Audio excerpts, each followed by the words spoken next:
បងបងត្រៃតន42000ក៏ប៉ុន្តែបើសិនជាបងបងមានតែ20%ទេស្មើនឹង8580អញ្ចឹងបងបងអាចជំរើសយកបាន9ឆ្នាំហើយអត្រាការប្រាក់ត្រឹមតែ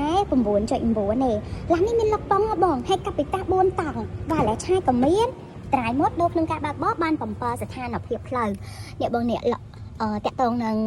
ប៉ុងមាន4ប៉ុងត្រាយម៉ូតទប់លំនឹងទៅចោះចំណោតឡានចំណោតធ្វើការដោយខ្លួនឯងហ្មងនេះគឺវ៉ាឡែឆាតអ្នកបងអ្នកលុកប៉ុងអញ្ចឹងអានេះ full option ជាទូទៅគឺយើងមានលុកប៉ុង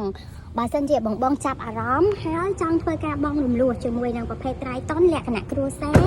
ឡានអាជីវកម្មហើយសំខាន់យើងចោះទឹកបាន8ទឹកនៅលើកង់ទំហំកង់18អីហើយមាន sensor កង់យើងដឹកបាន800គីឡូទៅមួយតោនយើងប្រើចិត្តទៀតបុកបូមអញ្ចឹងបើសិនជាបងបងចាប់អារម្មណ៍អាចតាក់ទងមកអ្នកលក់បានកុំភ្លេចឆាត់មកអ្នកលក់អរគុណបាយបាយ